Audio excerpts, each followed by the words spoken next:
Welcome to the world of amazing animal talk.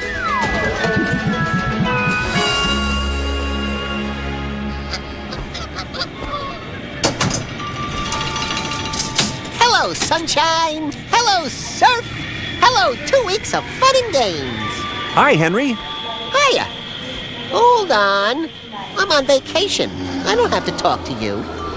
Well, excuse me. Taxi! Hello, dog. Hotel Malamar, and make it snappy. Hello? Hello?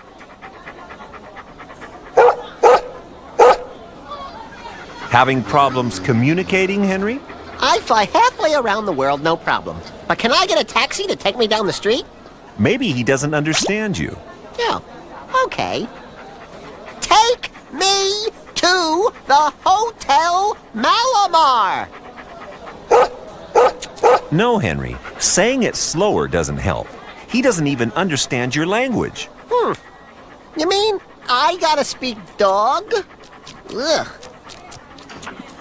Woof, woof, bark, woof. Hey, you, come back! I'm no expert at speaking dog, but I think you've offended him. All I said was woof. Sometimes it's not what you say, but how you say it. If you want to talk to animals, Henry, you have to communicate like they do. But they're just making a racket. Animals don't make noise for fun. They do it for a reason. Communication is about telling others something important, sometimes without even making a sound. How? Whispering? No, I mean animals also use actions to communicate. Like sign language? Kind of, yes.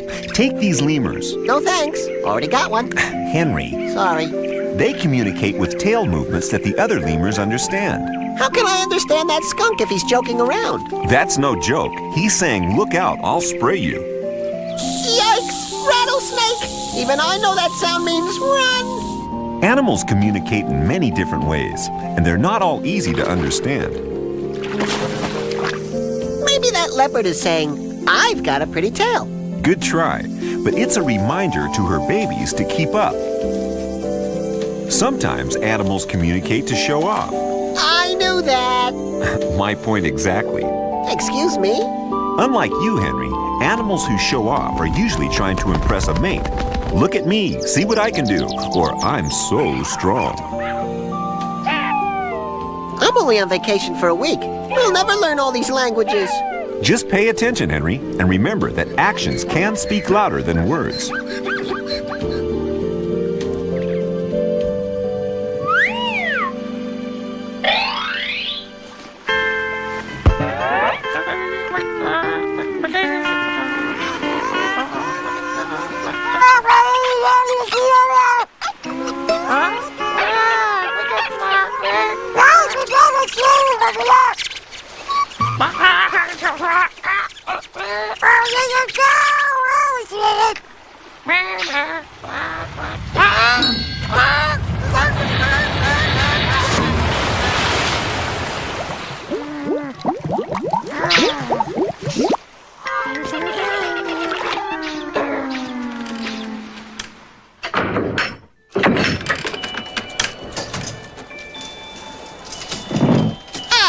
The Hotel Malamar at last.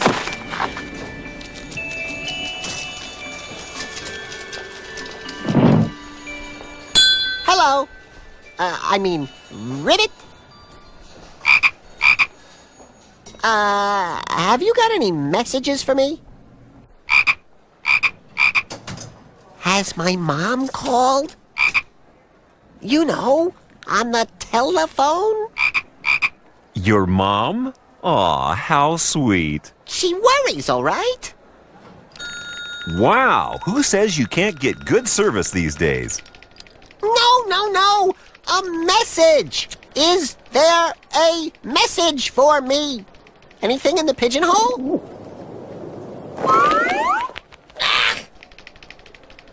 I think he's trying to tell you that there is a message. Either that, or he needs the bathroom real bad. That's his way of talking, Henry. Yeah? Well, how am I supposed to get the message if I can't understand a word he's dancing? Messages don't just get left on paper and answering machines, Henry. What? deer use email too? No, and these are Thompson's gazelles. Well, Thompson should teach them to type if they can't use email. They use grass to leave messages, not computers, and the male gazelles write with their eyes. Excuse me? That's ridiculous. Not when you're a male gazelle and it's mating season. You need to leave messages telling the other males not to go near your territory and your females. Gazelles have a special sticky fluid that comes out of glands near their eyes. They rub it on the grass, and when other gazelles smell it, they get the message to move on. I see they got the point. Or is that smell the point? Smells can make very effective communication, but bush babies have a very different way of spreading their message. Oh, gross! Isn't he housebroken? No, it's his way of marking his territory. Bush babies leave their scent on every branch they visit, traveling by moonlight from tree to tree. Talk about getting up to go to the bathroom at night. Once won't be enough. For his markings to be clear, the bush baby will have to reload several times. Time for the competition to move in. Why doesn't that other bush baby get the message? Sometimes it takes more than a smelly warning to make your point. Hey guys, don't fight. There are plenty of trees for everyone. That's better, but I'm not surprised the other guy was mad. Why's that? How'd you like getting a message like that on your tree? Yuck!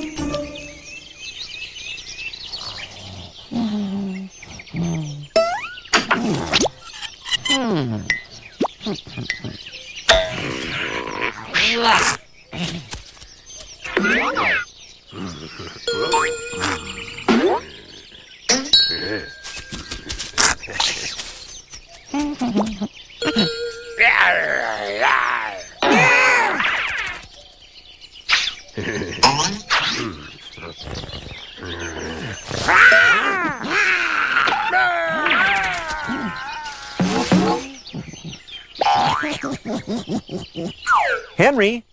Henry! It's time for your news report. What? Now? Yes, now! Out of my way! Journal Lizard coming through!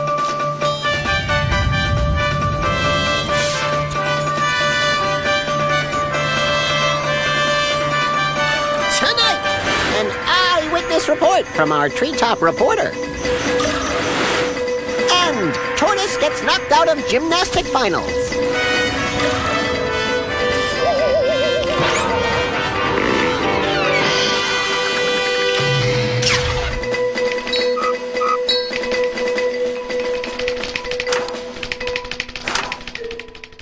But now, our top story. Queen Bee in dance diet sensation. It's reported that the queen bee has cut out all sugar so she can lose enough weight to be able to get out of the hive door for the annual Insect Disco Talking Championships. Inside sources say that bees talk to each other by dancing. And now, in a shock revelation from a beehive in a secret location, we have unconfirmed reports that worker bees are feeding their queen only on boiled petals and low-calorie pollen, while the drones are subjecting her to a strict conversation regime. That means a lot of talk. We spoke to one of the drones and asked him about their monarch's chances of winning. For reasons of pre-contest security, his words are spoken by an actor. I asked him first what the queen will be trying to say in her dance routine. That's confidential, I'm afraid, Henry. All I can say is that we think we really have a chance this year. Her Majesty has bought a new dance suit, striped of course, and she's working out by dancing around the revolutionary type of sports handbag. We think she'll have something really big to say. You think they bought it? You couldn't even give it away, Henry. Rats. Actually, Henry, the facts are more amazing than your fiction. And you were right about one thing. Well, that's a start. Bees do have something important to say when they know where flowers are blooming. The nectar in the flowers is what bees need to feed on, and they're happy to tell the other bees where to find it. Returning to the hive, this worker bee gives directions to the others by doing a complicated dance. Ha! I got two things right. Well, sort of. By wriggling their body a certain number of times, bees can give each other directions to the flowers. Like buzz to the left, buzz to the right, and straight on past the magnolias? You got it, Henry. So did the other bees. What if they get lost, though? They won't. They use the sun to find their way, like using a compass to find north. That's amazing. Their sense of direction is almost as good as mine. Henry, you couldn't direct yourself out of a lunchbox. Oh, yeah? We'll see.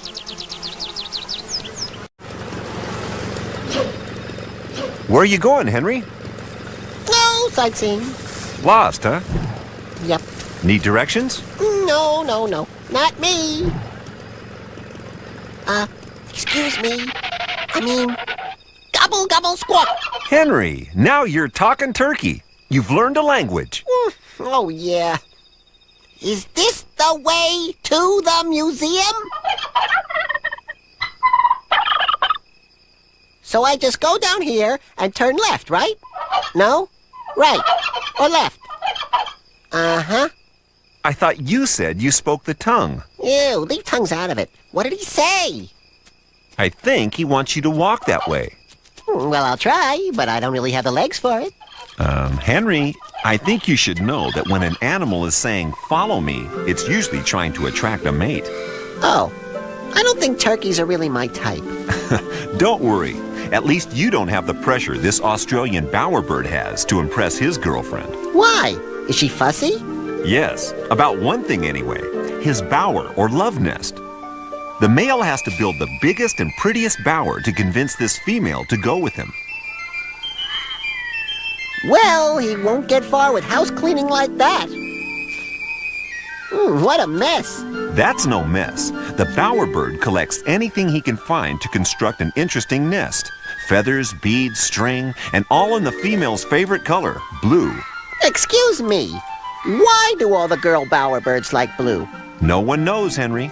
Okay, so she's thinking, nice color, like the furniture, hardworking bird. Maybe he'd make a good dad? That's the idea, Henry. Will she go for it? The crowd waits to see. And she goes for him. No more blues for that bowerbird. Animals aren't always so lucky finding a mate, no matter how big or loud their message is. This ruffed grouse can't make normal bird sounds, so he communicates by drumming. Wouldn't a violin be more romantic? Maybe, Henry, but by drumming, the grouse can send his call much further. He beats his wings while sitting on a hollow log, which makes the noise travel up to 1/4 of a mile away. What a racket! A girl grouse has to hear that. The male even changes direction so his drumming reaches all through the woods. Talk about noisy neighbors.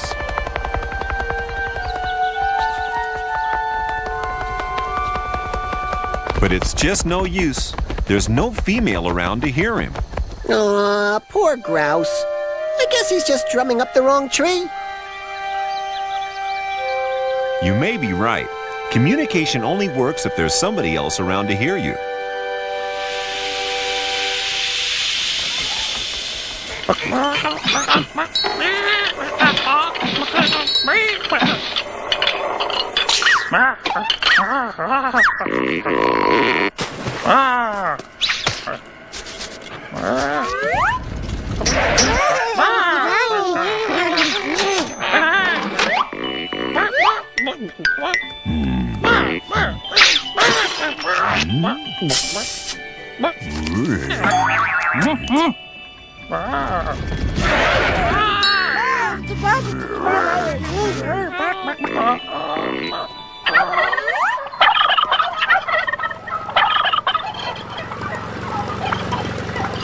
Gobble, gobble.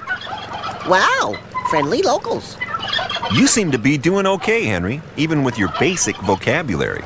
Thanks. Even if Vocabulary. even if the only words I know are hello and follow me. Aha, that might explain it. Explain what? Excuse me. Could you please go away? I said go away. cluck, gobble, bark, moo, moo, and all that. I think something must have gotten lost in the translation. I'd rather they got lost. How do you say, go away?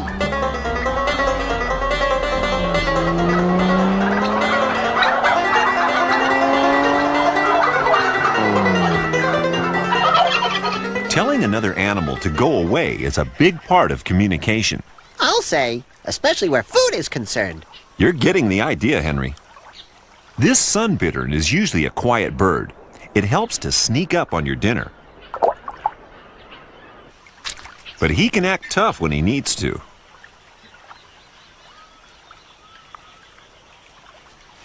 Whoa! Look out! Crocodile! Actually, it's a caiman, but just as dangerous. The bittern has to do some quick thinking to protect its catch. Yep, walk away. That's what I do. You don't mess with teeth like those. Flamenco wouldn't be my first reaction in a crisis. He's not dancing. Check out those wings. They've got big spots like eyes. You got it. The bittern is trying to scare off the caiman by looking bigger. Are you kidding?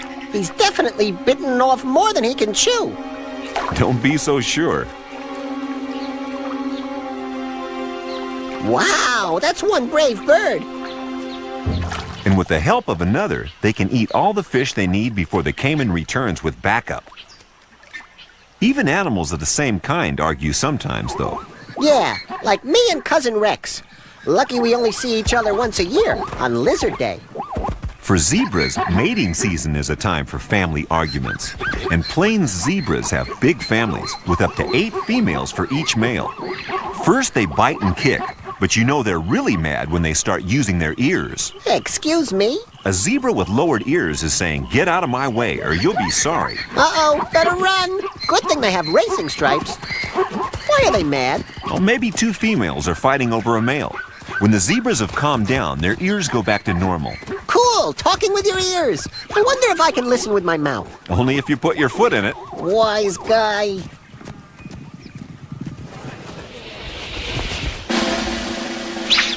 And now, ladies and gentle lizards, it's time for Henry's amazing Golden Gecko Awards. And the nominees for the all-time best amazing animal talker are... The third place bronze award goes to the Bush Baby. He may not be very hygienic, but he knows how to make his mark. The second place silver award goes to the zebra, who aren't horsing around when they talk with their ears. But my Golden Gecko Award for the all-time best amazing animal talker goes to the ring-tailed lemur. Lemurs live in large family groups in Madagascar and are related to monkeys and apes and even people. With up to 24 lemurs living together, there has to be a lot of talking to find out who's who. So they use all kinds of communication, like leaving their smell, calling out, and using special glands on their wrists to leave scent markings, like the gazelles did. But best of all, ring-tailed lemurs use their tails, which are almost as long as a baseball bat. They're great for waving above the grass so everyone can find you, especially when ring-tailed spend almost half their time on the ground. They're also great for those famous lemur stink fights. What famous lemur stink fights? The rules are easy. Rub your wrist glands on your tail until it's covered in your own scent. Then wave your tail as hard as you can so you knock out your opponent with your stinky smell. He who stinks most lives to fight another day and impresses the female lemurs. So with so many ways of communicating, the ring-tailed lemur is my all-time best amazing animal talker.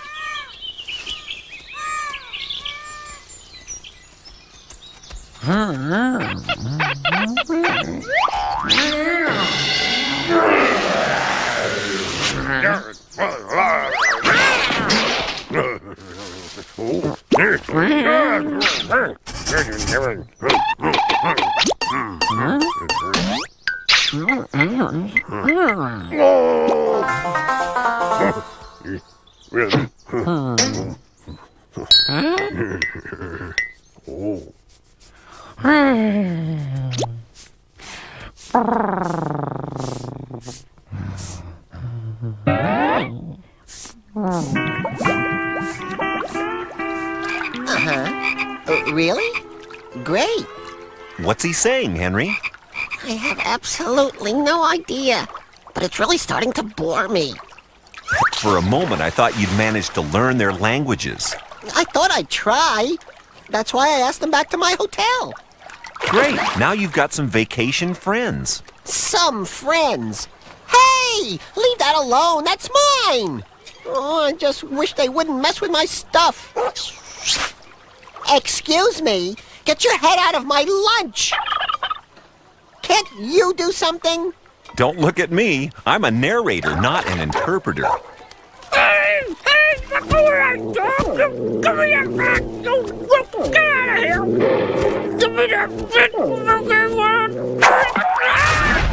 Are you okay, Henry?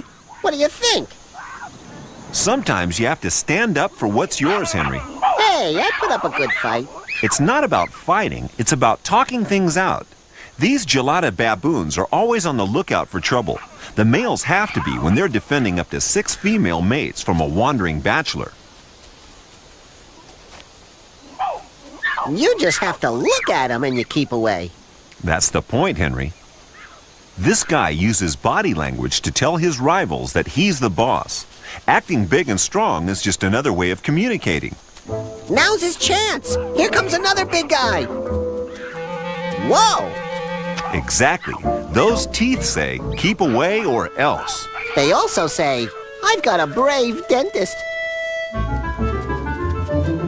They may look fierce, but the baboons would rather talk their way out of trouble than get into a dangerous fight.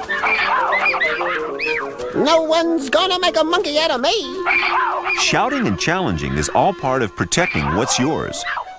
No one wants to get hurt. I'm glad. And so are his girlfriends. Of course, to many animals, nothing is more important to protect than their own children. Ah, who would try to mess with a cute little hippo like that? Nobody once they meet his mom. Adult hippos weigh as much as 4 cars. They do a lot of damage in a fight. Yeah, you'd be an instant placemat. Looks like Mom's too tired to do anything today, though. That's no yawn, Henry. Hippos show their strength by flashing their huge teeth. That's amazing. But it is like yawning. Why? When somebody starts, everyone else does it too.